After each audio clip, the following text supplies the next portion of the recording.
We want to be fine. We want to be healthy. We want to be fine. We want to be healthy. Are you tired of feeling bloated? Or are you tired of waking up and feeling bloated when you know you shouldn't be bloated?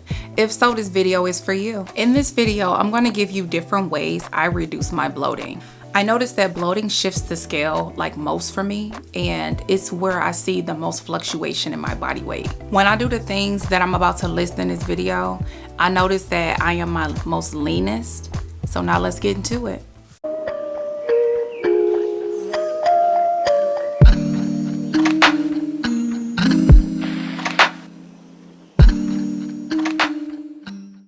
Hello, my name is Derica Scott and welcome to my channel. If you are new here, welcome, and if you've been here, welcome back. Just to give you a little background, so I am a registered nurse and I've been a registered nurse for over a decade now. I have also been on my own health and fitness journey for, again, over a decade. My body has changed a lot, especially since having kids. So I'm just gonna let you guys know or give you a little bit of insight on the things that I notice with my body and what I do to actually get rid of those things or to eliminate them. There are 4 major contributors to bloating, and they are gas, water retention, constipation, and the last one is poor digestion.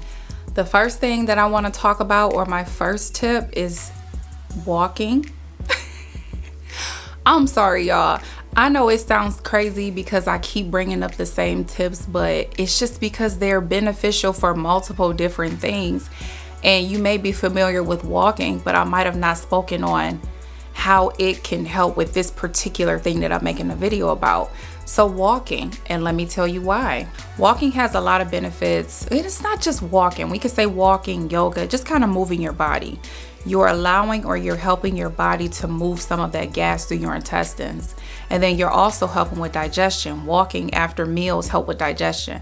So those are 2 things that can help move some of that gas through your body if your cause of bloating is gas. Doing yoga, different yoga poses can help move some of that gas or that air out of your body. One thing that I like to do on top of walking is I like to massage my belly, like where my intestines sit. I'll actually give myself a gentle massage. Now I don't do this after meals because that's not comfortable, but I will do this when I first wake up in the morning. If I feel like my body needs a little extra push, little pressure on the intestines. I'll give myself a gentle belly massage to help things to get moving. Body movement improves circulation, and it also helps with your lymphatic system. When you're improving your lymphatic drainage, it's helping your body flush out extra fluids. So fun fact, the lymphatic system is actually responsible for moving waste and extra fluids from our bodies. But the interesting thing about the lymphatic system is that it doesn't have a pump. Your lymphatic system needs that extra physical movement or physical activity. It needs you to move your body in order for it to get rid of additional water weight and additional toxins that's in your body. Y'all know the drill. I have a walking pad. I will go downstairs in my basement and I will get on my walking pad and walk for 1 to 3 miles, sometimes more, sometimes less, depending on how much time I have. But I'll get on my walking pad and walk because it's convenient and it's easy. I'm always the first person to get up in my house, so it just gives me a jump start on my day without any distractions. So yeah, get you a walking pad. I also enjoy going to the metro park, walking outside and walking my neighborhood. I like things that are convenient and easy. I say it on every single video. And get them kids outside. Take them kids to the walking trail or the metro park. I guess. How I go again? In the club with my twin, we be vibing. Metro parks aren't everywhere. I didn't know that. I learned that. People really started to see that I was from the Midwest, seeing that I'm saying the word metro park. I didn't know that everybody didn't have a metro park. Get outside and go for a walk. Get them kids moving. Them kids need to be outside moving. Get them off them tablets. Get them off the TV. Okay? Get them off the screen. Get them kids outside. Make them go on a walk with you. I'm saying all of that to say this. Go for a walk and fart it out. Okay? Go for a walk and poop. Because walking gonna get it moving. Walking gonna get it moving. It's gonna get it down. And then you're gonna be looking like, dang, my stomach flat. Hey. So y'all know what I'm about to talk about. Hydrate. Hydrate your body. When your body is dehydrated, it causes your body to hold on to extra fluids. So hydrating is one of the things that can help with your body retaining water and your body being bloated. I had to burp. Different ways to know that you're actually hydrated is paying attention to your body, seeing how glowy your skin is. A good one for me that I pay attention to is my veins. Usually when I'm properly hydrated, my veins are like fat and juicy, and it may be the nurse in me that notices that, but my veins are going to tell me. I'm looking at them right now, baby. Them things juicy. You can't see them on the camera. I notice that when I'm drinking a lot of water, but I'm not actually hydrating, I don't pee. You want to know why? Because I'm retaining fluids. So paying attention to how often you're peeing, how much you're peeing, what your urine actually looks like. These will all let you know if you're actually properly hydrating. Y'all know what I like to drink? I love my lime water, and then I also have some coconut water, and I'll mix coconut water with filter water. Hey, I got this bottle from Target yesterday. So like I've been using like a Yeti, and like I always use a Yeti, but I like this giving me a reminder of what times I should be drinking my water by. This is 2 liters. I had to choose between this one and a gallon. I don't really drink a gallon a day. Well, I'm not gonna say I don't drink a gallon. I drink a gallon of fluids, but I don't drink a gallon of specifically water, because y'all know I drink tea too. And I drink about 40 ounces of tea every day. So this is one of the things that I would drink my water out of. And y'all wanna know something? I know before I was giving y'all tips and tricks on how to increase your water intake. This was one of the ways that I said how you can increase it is you have like certain time frames that you drink your water. And I like this because it actually shows me. This ain't sponsored or none of that. Like I literally was just at Target yesterday, and I'm just telling y'all what I got. And I probably drink like 1.5 or 2 of these. I do drink a gallon of water a day. I don't know why I'm playing. Another thing that I like about this particular cup is that, y'all see that? They got a straw, honey. I didn't realize it, but I like actually drinking my water through a straw. I consume more water when I drink my water through a straw. I can drink more water when it's all in one big container. Hence, now I realize that I actually like being able to see my water. So I can't actually see inside of the cup. So I never know how much water I actually drank until I'm done with it. But this, I can actually see how much I drink. This is a reminder within itself to tell me, hey, you need to be drinking your water. So I like this. So this is nice. This is nice. I would recommend trying it out. Some other ways to increase your hydration is to consume fruit. Eat some fruit. What you eating? It's your plate. Fruit can be really high in water. Fruits like strawberries, watermelon, cucumbers. Drink your water slowly over time. Personally, I like room temperature water. Why? Because it absorbs better. Another thing I notice is that when I try to drink cold water, like at a restaurant, I don't drink it. It's not comfortable. I would recommend you drinking your water 30 minutes before a meal and an hour after a meal.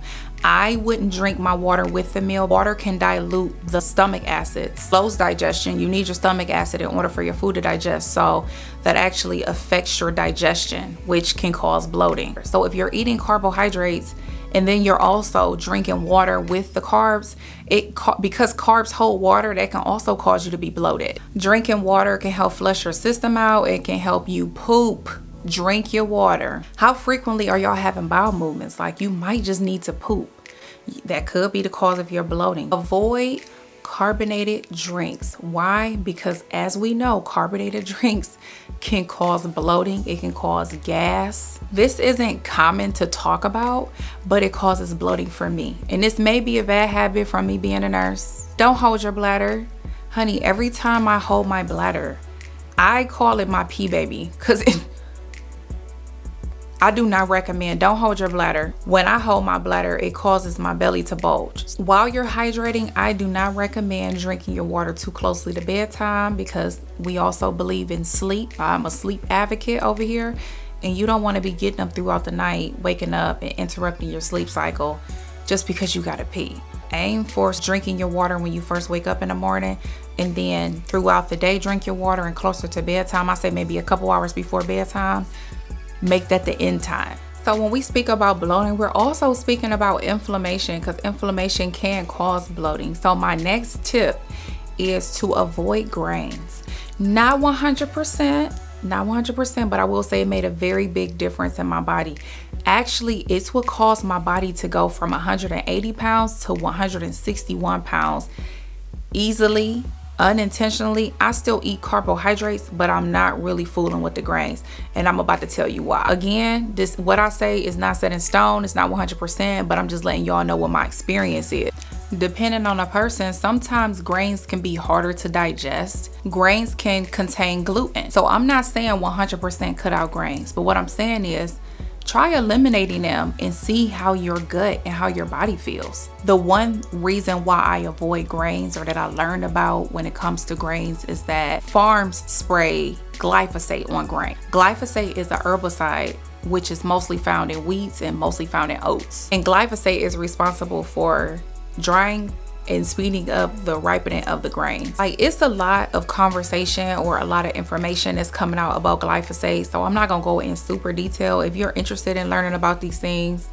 But I will say is that there are some talks on how it can cause inflammation in the body. It can cause chronic inflammation in the body. There's information that it can impact your nervous system. It's responsible for multiple autoimmune diseases. It's the cause of numerous different cancers. And lastly, it can cause thyroid issues. If you eat the grains and the grains cause you belly discomfort, if the grains are causing you to be bloated, if your body not really caring for the grains, it may not be the grains itself. It could be gluten, or it can also be this glyphosate that they spraying on these grains. The best way to avoid it is to buy organic. And then I also want to point out that this is like an American issue. I don't know what other countries use glyphosate, but I know it's a lot of countries that ban a lot of the ingredients that they will put on our food or put in our food in America. So gluten causes inflammation in people with autoimmune disease, specifically celiac disease, but a lot of people are actually intolerant to gluten. Gluten is a protein that's found in wheat, rye, and barley. The purpose of gluten is it's added to the foods to give it a chewy and an elastic texture. People with autoimmune disease, like again, specifically celiac disease, their bodies actually attack the gluten. You may have a gluten intolerance. I just try to eliminate it or minimize it. A gluten sensitivity can actually cause damage to the gut lining over time. And that's something, I mean, bloating is the least of your worries, but it can cause bloating and it can cause abdominal discomfort. I do want to say this, is that I know that we all can kind of look at our bodies like you want to be snatched, you want to look fine. But let me be clear, bloating is a symptom of something else that's going on. So bloating could be a symptom of your body retaining water because of your heart or your kidneys. Bloating could be a symptom of you really have leaky gut. Bloating can be a symptom of you having some type of digestive issues. It's a symptom. Really, the biggest way of helping eliminate or decrease your body's symptom or your body responding in the form of bloating is to try to cure the problem or the cause. Personally, I try to avoid gluten. I don't really care for it. I might have a gluten intolerance, and that may be why my body responds the way that it does when I eliminated grains. Common foods that contain gluten are bread, pasta, baked goods, and cereals and crackers. Cereal, don't get me started on cereal. Cereal is like one of the foods that I avoid. It's empty in nutritious value. It don't fill you up and it don't make you feel satisfied. A lot of cereals are full of artificial ingredients, natural flavor. Ain't nothing whole or natural about cereals. For my next one, y'all know what I'm about to talk about? Nutrition. Nutrition. Why? Because eating whole foods and proper nutrients helps your body to detox. That's going to eliminate the bloating. Eating proper nutrition and fruits and vegetables is going to cause you to eat higher fiber and to poop. And it's going to feed your gut microbiome Certain vegetables can cause gas and bloating in certain people. We'll say if you're somebody who don't eat a lot of vegetables or who don't eat high fiber already, gradually increase your fiber. Don't go from not eating a whole lot of fiber to eating a bunch of fiber, because that within itself can cause you to be bloated and to have gas. To list some of the foods that can actually cause you to bloat or to have extra gas is cabbage, broccoli, cauliflower, Brussels sprouts, onions, garlic, and asparagus. Digestive system might not be used to breaking these foods down. I don't know what's the worst is trapped gas. Like when you know it's in there and it just won't come out.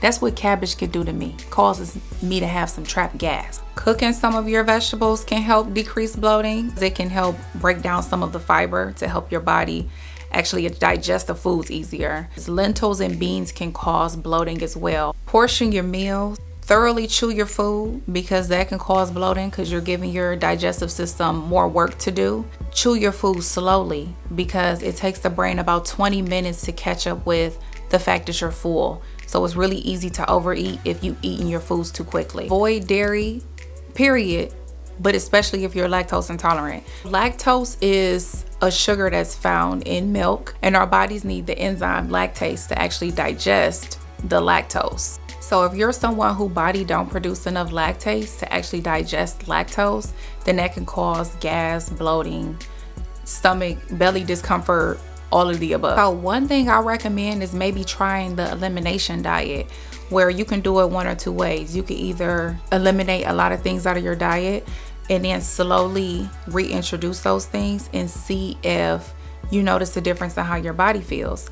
Or you can continue to keep all of the things and then just slowly eliminate things out of your diet and see if those things are causing you to be bloated or if it's causing your body to not digest properly. A lot of people probably not talking about stress and lack of sleep in terms of, first of all, lack of sleep and stress kind of do like the same thing to the body. But I will say that stress actually slows down your gut motility. Not only do I suggest eating slowly and actually being present with your food, I also suggest maybe try taking some deep breaths before you start consuming your meal.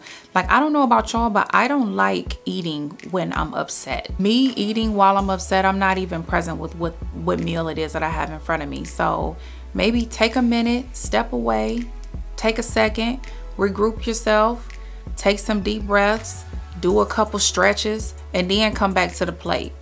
Trying to eat while you're stressed can alter your judgment. Stress can cause tension, which can cause you tightening up your abdominal muscles, which can also cause bloating. Some of the ways that I reduce stress personally is by journaling. Journaling my thoughts and feelings. Waking up a little bit earlier than my family and having some time to myself. Heavy on it, okay? Real heavy. I say that on every video because it's real. I really do be needing some alone time to myself. Doing some yoga, doing some stretching, whatever it is that can help me be present. Going outside and going for a walk can help me to reduce stress. Taking some deep breaths can help me reduce some stress. One way to reduce my stress is going outside. It just helps me clear my mind. Taking a shower, taking a bath, soaking in a tub, listening to some meditation music, or listening to some lo-fi. I love me some lo-fi. I can listen to lo-fi all day, every day. Another thing is play with the kids. Some kids keep us young. The other day, I think it was last week, where I went outside with the kids, we was jumping on a trampoline. My son enjoyed it, my daughter enjoyed it, I enjoyed it. We was kicking it. And kids are just so carefree. Like, that's just a way for you to kind of get in touch with your inner child, is to just play with your kids. You better be careful with Caius there. 3, 2, 1. Hey. Like, my sister and I was talking about that recently.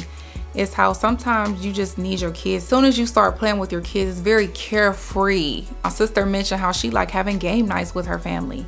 Have a game night with your family. Have some fun. Laugh. Laughing really is medicine. Spend some time with your loved ones.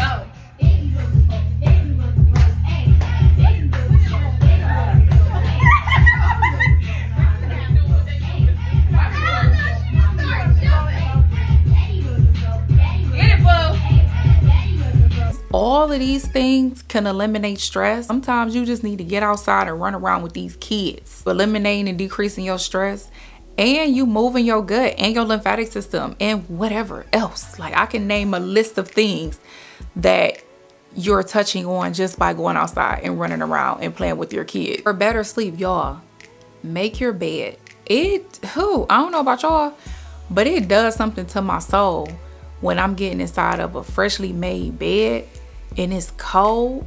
Like, control the room temperature in your room. For some better sleep, we actually play white noise. Yeah, they got white noise, green noise, brown noise. I don't really know the difference in all the noises, but they all have pretty much the same reason or the same purpose, which is to help with sleep. Sleep, calming your nervous system, all of those things, but it really can help with sleep. It's playing some brown noise. So we'll put brown noise, white noise, blue noise, black noise, green noise, red noise. We got all these color noises, but we'll put it on the TV, and that helps with me and my husband, actually, with both of us sleeping. Because you want to go to sleep, but you also want to stay asleep. You could do magnesium, which I spoke about in some of my other videos. Take some magnesium, that helps with sleeping. The little Sleepy Girl cocktail, I mentioned it in another video. If you wanted to get more information on it, you could watch my first video. Try not to watch anything on TV or consume anything on these social media networks that causes you to have racing thoughts or causes you to be in your head, because that's gonna affect you sleeping. And also looking at the blue screen or looking at your phones, tablets, TV, that can affect your sleep. You don't want to be anxious before you go to sleep. Like, it's gonna actually be harder for you to go to sleep, and you probably gonna dream about whatever it is that's making you anxious. So just try not to overly consume. I said that in my first video, which is what I like to do, is I like to watch comedy before I go to sleep. Or if I'm watching something, it's not gonna be something new that's gonna cause me to kind of like analyze it.